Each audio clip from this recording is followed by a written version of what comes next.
Sports, a legacy of trust, serving Micronesia since 1938. Matson, celebrating 25 years of commitment to Guam, Micronesia, and the CNMI. Cars Plus Hyundai, home of the Kona electric vehicle, an electric heart with an SUV soul. Test drive yours today at Cars Plus. McDonald's of Guam, I'm Loving It, and King's Restaurant, serving your local breakfast, lunch, and dinner favorites for over 45 years.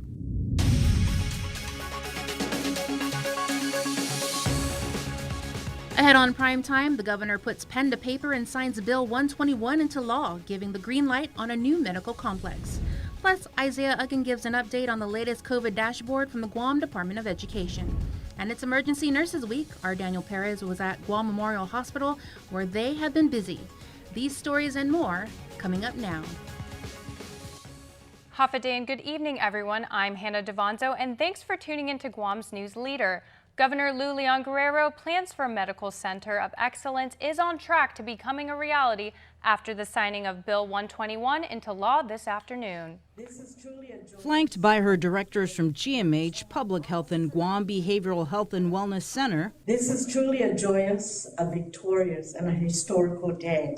Governor Lou Leon Guerrero signed Bill 121 into law. The legislation authorizes funding for an estimated $1 billion medical complex that includes building a new hospital and facilities for public health and the Guam Behavioral Health and Wellness Center. The millions to be invested is a sound investment. It's an investment in our future and off our future. Our people need to be in the same area so that their lives, transportation is easier to get the full healthcare coverage that they deserve. The governor says the building of a new hospital has been a vision of her administration. It also follows an assessment by the Army Corps of Engineers that found the current infrastructure at GMH is in an overall state of failure. According to the assessment, it would cost about $761 million to make repairs to GMH, whereas building a new hospital would cost roughly $743 million.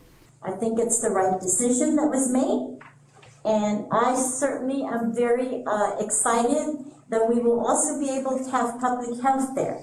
We will also be able to build the state-of-the-art laboratory that public health needs, our people need, as so evident by this pandemic. The governor has pledged $300 million out of the $600 million Guam received in American Rescue Plan money for the hospital.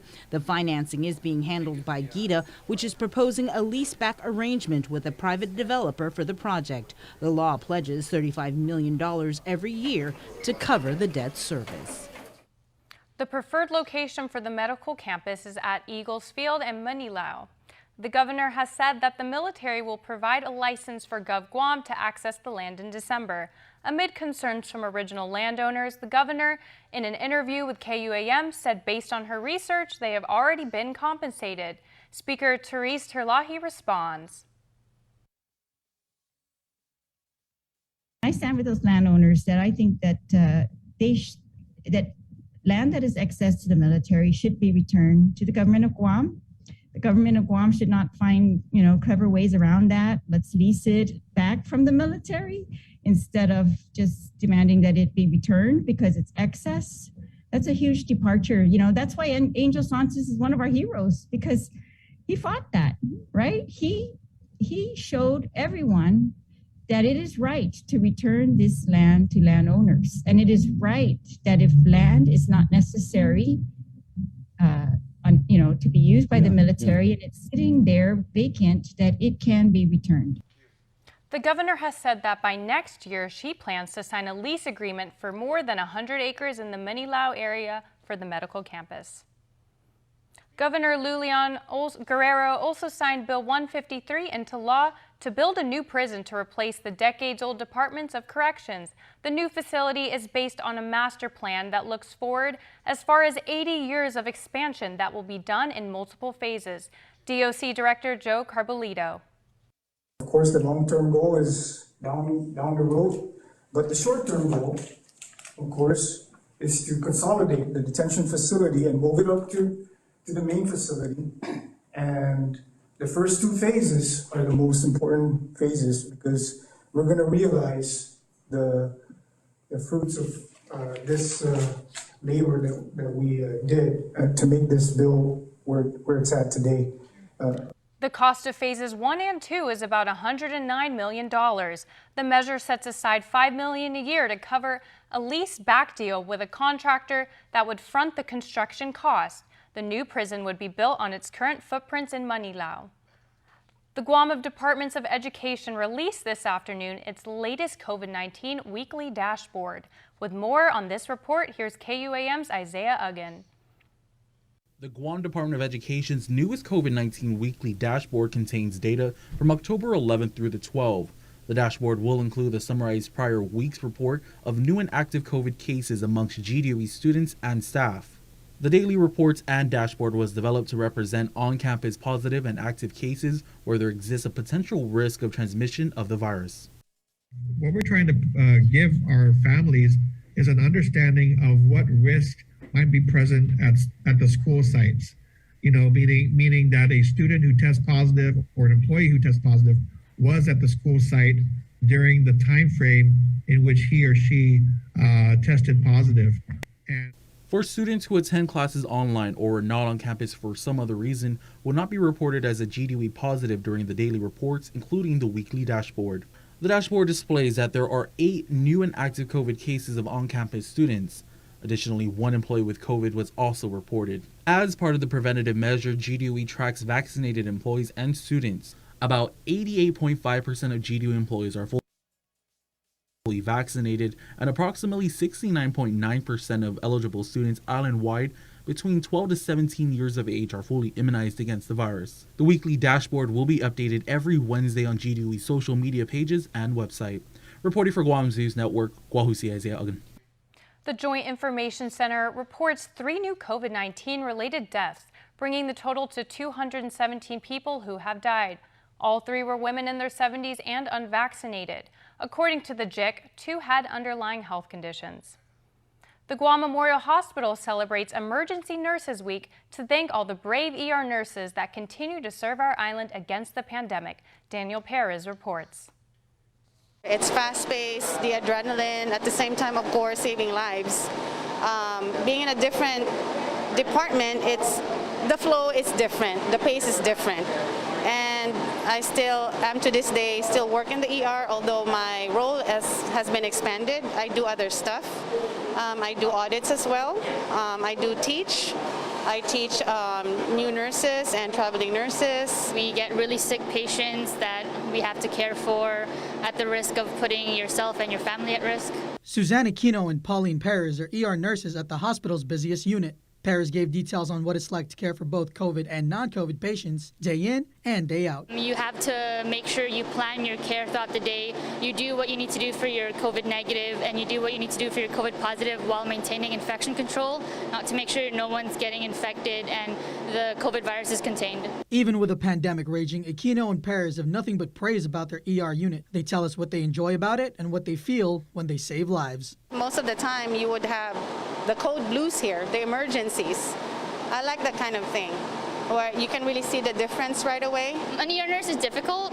It's challenging, but it's also rewarding seeing patients who are at the sickest point in their lives but get stabilized. While the whole week celebrates ER nurses, today, October 13th, is ER Nurses Day. If you see an ER nurse this week or today, don't forget to thank them for all they do to keep us safe and COVID-free. Daniel Perez reporting for Guam's News Network. A guidance memo was released on Tuesday by Public Health that updates the requirements for non-scholastic organized sports. Public Health PIO Janella Carrera. What we wanted to do was just ensure that the vaccine requirement was incorporated into the guidance memo. And then also, we wanted to ensure that whatever congregation limits that are currently in place are incorporated into the current guidance memo. In order to play, you must be 16 years and 1 month of age and vaccinated. As for minors below 16 that wish to participate in non-scholastic sports event, sports organizers have the discretion to require the vaccine or not, according to Carrera. If they choose not to require the vaccine, stricter measures must be put in place to mitigate COVID infections. Once again, we invite you to voice your view on our social media with our daily question. News may come by Thanksgiving that a COVID-19 vaccine would be approved for children. We ask, would you have your children ages 5 to 11 vaccinated? We'll share your responses on the link tomorrow. Stick around for more news here on Primetime. You're watching KUAM. My name is Keith Iglesias. They're always preaching college in school, which is, if you want to do that, that's fine. But I'm always talking to the young men and women in school right now, these kids, and telling them, if you don't have something, look up the trades, because there's always going to be construction needed. We have 2 apprentices enrolled with our company right now. Some of my friends that are still in high school, I'm always telling them, look to do something. If I was in high school, I definitely would have chosen this kind of path, but I didn't know at the time. Don't need a work break, keep the smile on your face. The moments you can't replace, and I'll be around. Whoa. You can count on me. You can count on me for life. Wherever life takes you, we're always here for you. Calvo's Insurance. Count on us for life. When making the new Kentucky Fried Chicken sandwich, people asked how I felt about burger places selling fried chicken. I'd say that's none of my business, just like making fried chicken is none of theirs. Get the new Kentucky Fried Chicken sandwich. It's finger-licking good. It's a special delivery to your inbox every week with your KUAM News Roundup, program advisories, and promotions. Sign up for the weekly KUAM Digital Digest today on KUAM.com. In regional news, a new legal battle by the CNMI Office of Governor's Attorney Ross Garber poses questions about checks and balances regarding a subpoena by the CNMI House Committee requesting to hear from one of Gov. Ralph Torres' executive assistants. Our regional correspondent Tomas Manglutnia reports. We view these actions as resistance and roadblocks to legitimate investigative committees' functions in the legislature,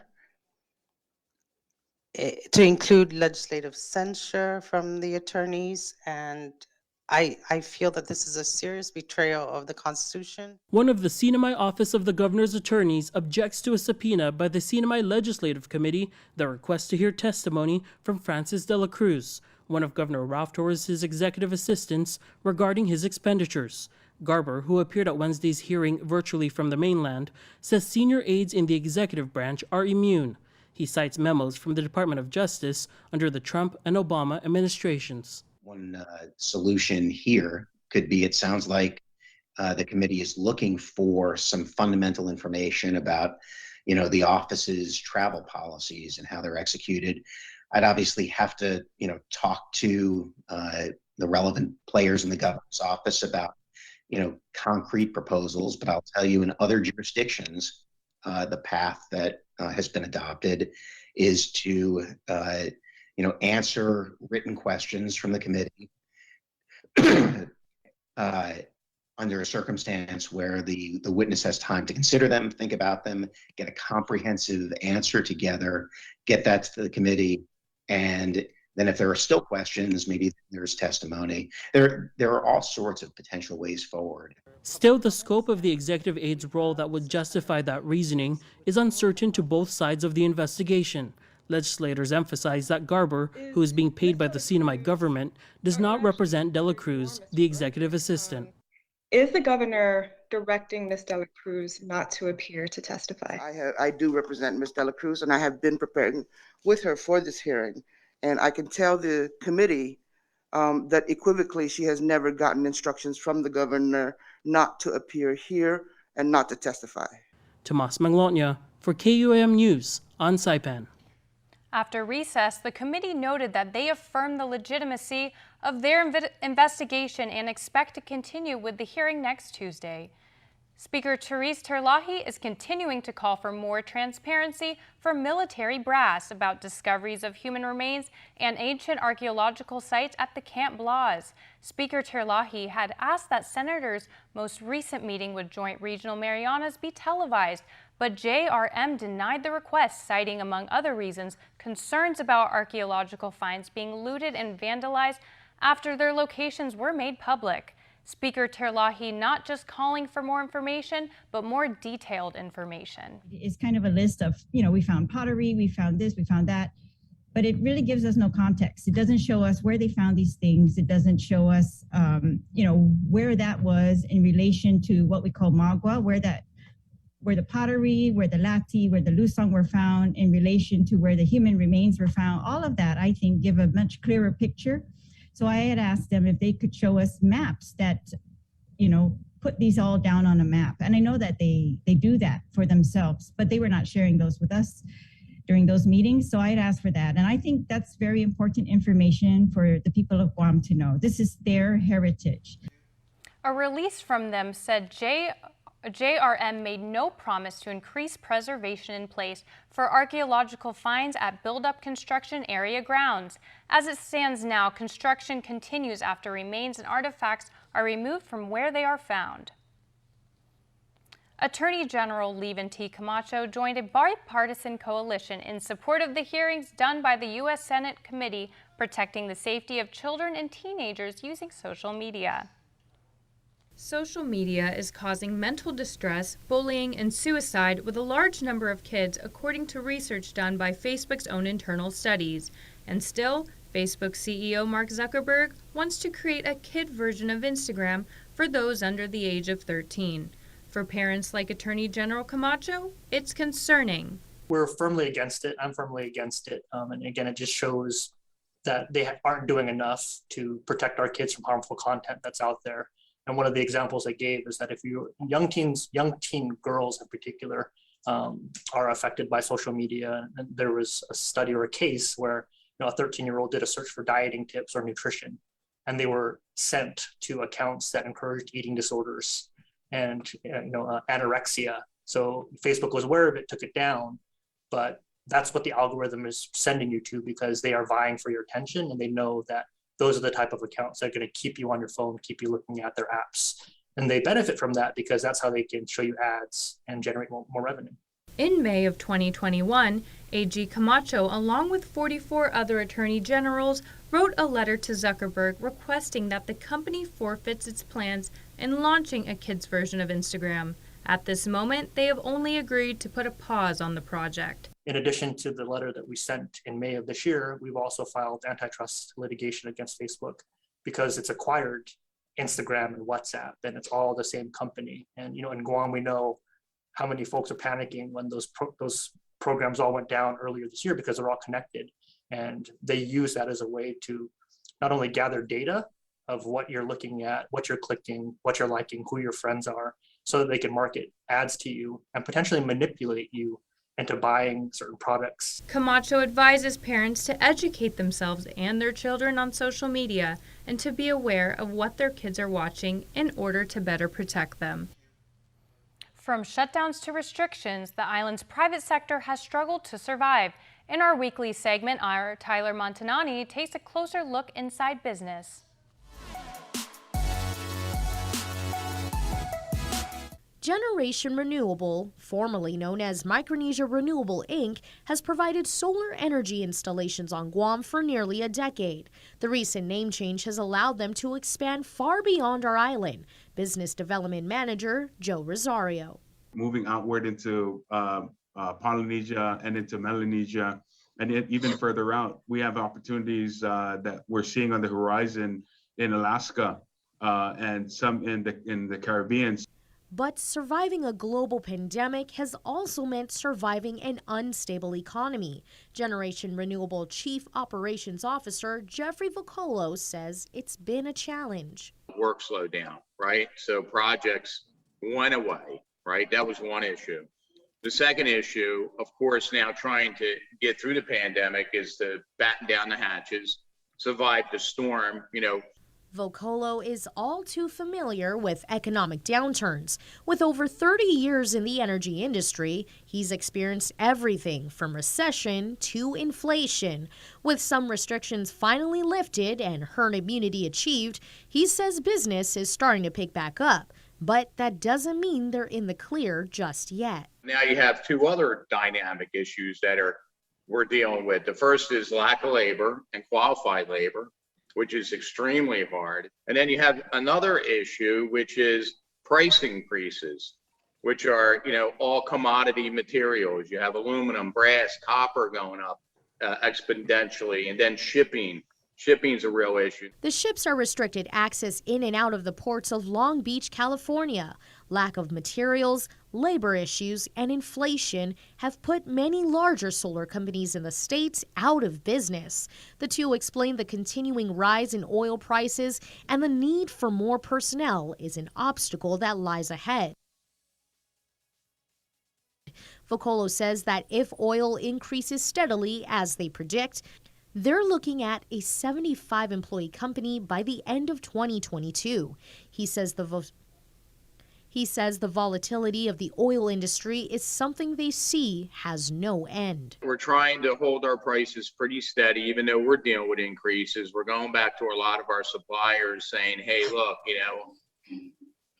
why don't you cut your profit margins down some on your product level so we can pass that on to our customers? Because as Joe, pointed out, oil prices are rising significantly. We predicted at the beginning of the year that oil would be $75 to $80 a barrel by year's end, but it's looking more like 90 now. But they continue to persevere and grow regardless. With Inside Business, I'm Tyler Matsanani.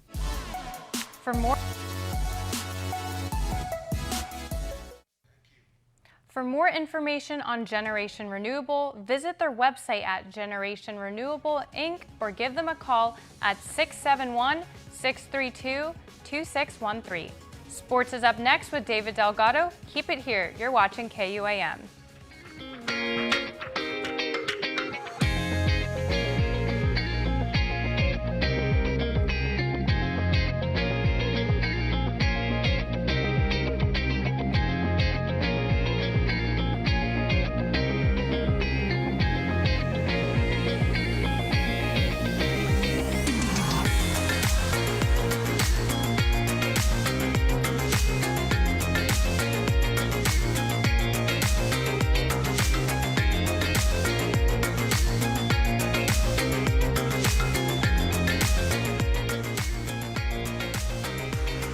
Your community calendar is brought to you by Taco Bell. Whether it's your first meal or your fourth meal, we've got you covered. Taco Bell, live Mas.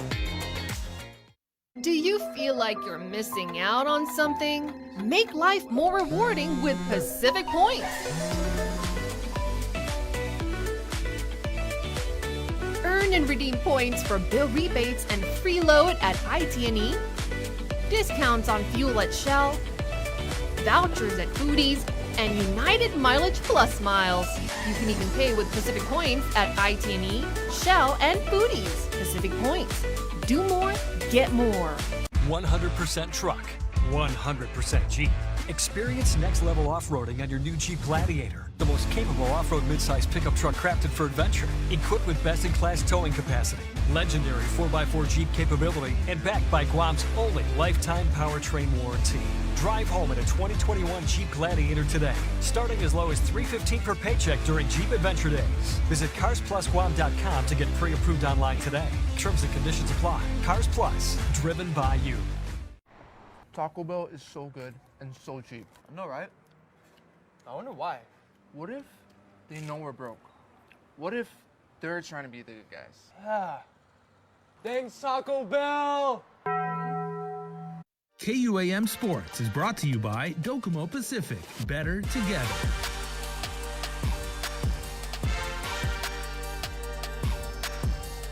Notre Dame at Guam High for some girls high school volleyball in the IIAAG League. ND with the lead 14-9 in the first set after a score by Jayana Lizama. Guam High's Amani Washington was getting up over the net with some hard shots. The Royals had their serves working as the home team had trouble with returns. Guam High managed to go on an 8-2 rally to trail 24-20. Cameron Thompson recorded a few late points. ND took the set 25-20. In the second set, 5 different ND players were able to put down some aces at the serving line. ND won the set 25-17. Amani Washington caught fire in the third set, putting the Panthers ahead 12-8 behind a big kill. She put her team on her back and accounted for 7 straight aces as the home team pulled away with the lead 20-11. Teammate Leilani Westland and Cameron Thompson helped close out the set 25-18. It was the Washington show in the fourth. Amani recorded 9 points. The Panthers led 22-15 before taking the set 25-16. In the end, the duo of Washington and Thompson would hold it down on their home court as the Panthers took the game in 5 sets with the 15-12 win. The Matau Guam men's national soccer team will be up for the challenge in its final opportunity to advance to the AFC Asian Cup China 2023 final qualification round after Cambodia escaped with a 1-0 win on Saturday in Bahrain. It was a disappointing result, but we have these next few days to assess our performance from the first match and prepare for better results in the next match, said Sang-Hoon Kim, Guam national team head coach. Guam will play Cambodia again in the second leg of the tournament's qualifiers playoff round on October 12th at 7 p.m. Bahrain time, 2 a.m. plus 1 day Guam time, and must win by at least 2 goals to advance in the continent's premier tournament. In programming news, make sure to catch all your NFL action right here on the stations of KUAM, Sunday, October 17th on KUAM TV 11, 11:30 p.m. NFL on CBS, Miami Dolphins at the Jacksonville Jaguars. Monday, October 18th on KUAM TV 11, we have a doubleheader for you. 3 in the morning, NFL on CBS, Kansas City Chiefs at the Washington football team. And then at 6:25 in the morning, more NFL on CBS, the Dallas Cowboys at New England Patriots. Switch the channel over to KUAM TV 8 at 10:20 in the morning for some NBC Sunday Night Football, the Seattle Seahawks at the Pittsburgh Steelers. KUAM Sports is brought to you by Docomo Pacific. Better together.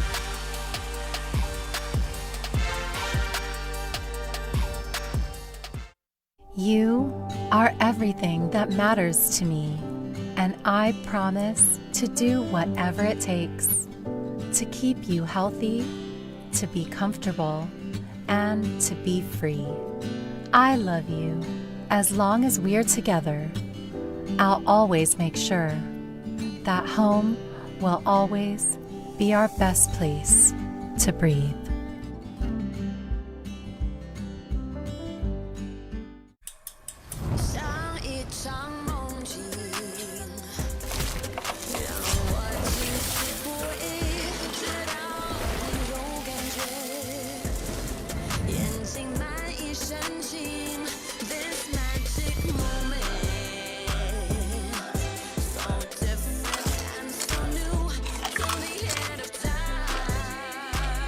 Crispy almond chicken breast for a limited time only at Panda Express.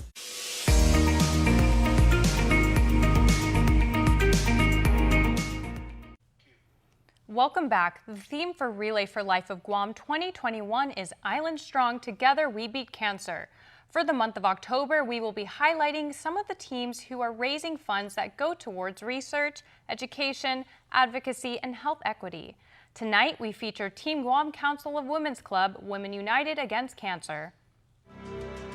Relay for Life 2021 Team Profiles, Island Strong. Together, we beat cancer. It was in 2000 when Team Guam Council of Women Clubs was created for Relay for Life of Guam. The GCWC consists of 14 groups: American Association of University Women, Chinese Ladies Association of Guam, Filipino Ladies Association of Guam, Guam Laddie Stones Lions Club, Guam Memorial Hospital Volunteers Association, Guam Women's Club, International Women's Club, Japan Club of Guam, Korean Women's Association of Guam, National Association of Women in Construction, the Regalu Foundation, Palau Women's Club of Guam, Seroptimus International of Guam, and Seroptimus International of the Marianas. Team Captain, Anne-Marie Pelobello. We have some that are battling cancer, warriors of cancer, lost those loved ones too as well, and they're also caregivers. So with that, just collaborating and coming together to help support the American Cancer Society and raise funds So majority of them they pretty much all came together, and I believe current president during that time was under Rosemary Cruz, who encouraged everybody to just participate, get involved to help fight against cancer. Team co-captain Jessica Castro explains how Women United Against Cancer came to be. The women that are in our clubs, a lot of them are the survivors of cancer, and so it was very near and dear to their hearts, and wanted to make sure that the Guam Council Women's Club was supportive of American Cancer Society and Relay for Life and the involvement for the past 21 years. And so that is how we adopted Women United Against Cancer, with the 14 clubs coming together as Women United Against Cancer. With the COVID pandemic throwing a wrench into fundraising plans, Women United Against Cancer received 2 badges this year, the Gold Badge and the Shining Stars Badge. The team goal was to raise at least or exceed $2,500. So far, they've raised $5,277. Our goal was $5,000 each year, but as of 2015, we would do $10,000 plus donations on top of that. So 2019, we did $10,000, actually $11,000 that year.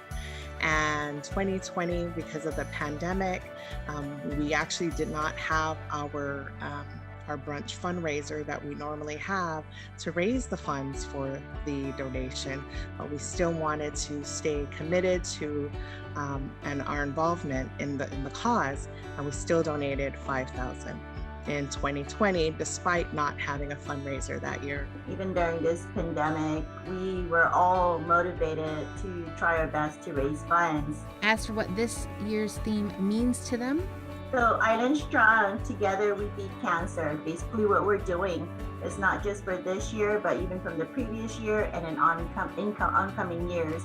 Island Strong, we come together. It doesn't matter your nationality, doesn't matter if you're in a club or not.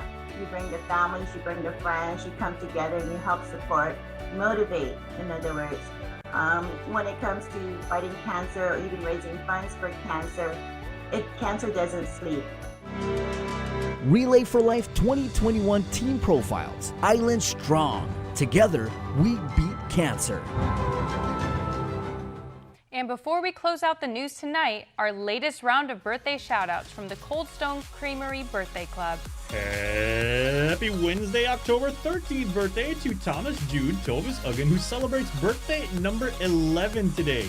Thomas Jude, you get many more blessings and lots of love from your families, plural. Not just one family, but multiple families. And you know what? Your family here at KUAM and Cold Stone Creamery wishes you a happy 11th birthday as well. Lucas Blas, it's a happy birthday for you, and Nina Tammy loves and misses you. And she also says, and this is the message that can only come from a real loving Nina, Hulk smash! Awesome. So Thomas Jude and Lucas, we wish the both of you the best of birthdays today. That's going to do it for us here on Primetime. Thanks for watching and good night.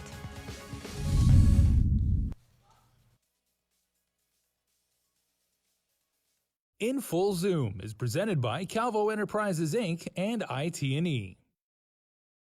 Good day, everyone, and welcome to another edition of In Full Zoom. I'm Nestor Lecanto, and this week we're going to